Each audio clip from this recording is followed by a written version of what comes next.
from Fly Fishing Guide Service.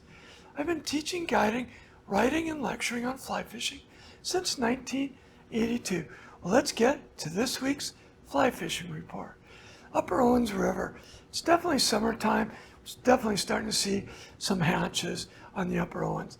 Nymphing's been a little more productive, but there is some mayflies and some caddis hatching, and we're fishing those. But for the most part, I'm fishing either under an indicator or fishing a dry and a dropper technique. Underneath, I'm fishing hare's ears and pheasant tails.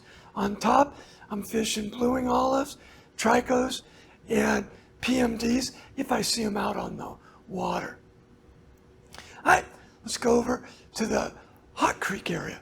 Well, we break the Hot Creek down into the interpretive site and into the canyon.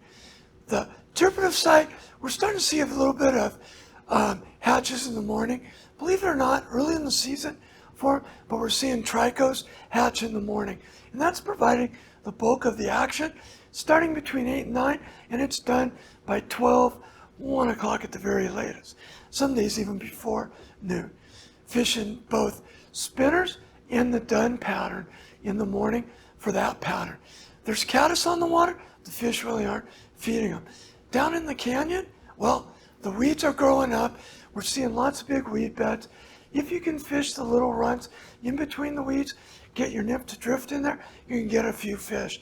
But for the canyon, it's fishing a little tough. You just got to cover a lot of water to find fish that want to take your nymphs. And down there, I'm fishing size 20, beadhead flashback pheasant tails. I'm fishing midges, primarily tiger midges and zebra midges. And then I'm also fishing caddis patterns. And I'm using a size 20 grade caddis emerger pattern. Okay, over to Crawley. It's starting to get a little bit better.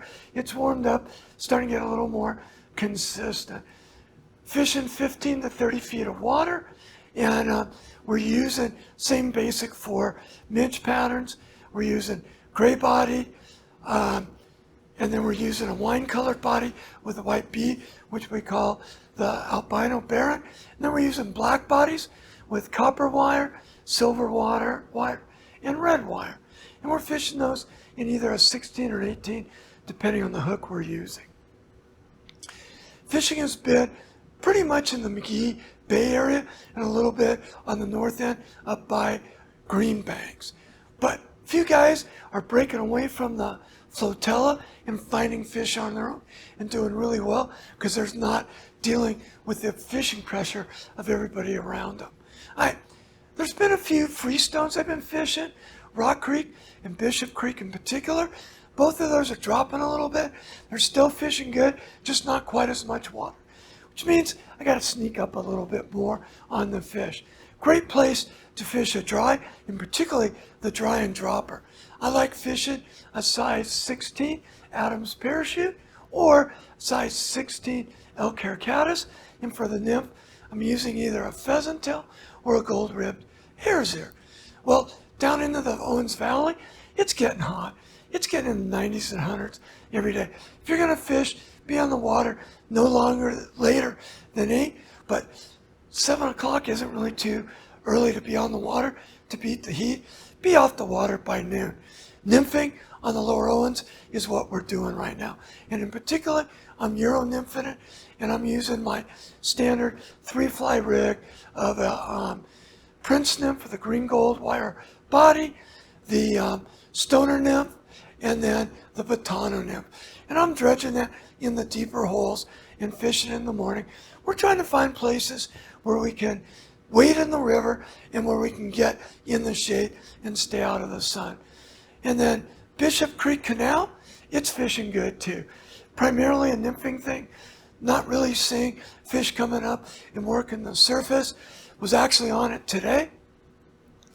Saw swallows feeding on insects, but only a couple fish coming up and feeding. Gold-ribbed hare's ears and pheasant tails did the trick, and we're fishing both under an indicator and under a dry fly. For the dry fly, I'm using a mini Chernobyl ant, or I'm using the Adams parachute pattern. For the nymphs, I'm using the hare's ear and the pheasant tail.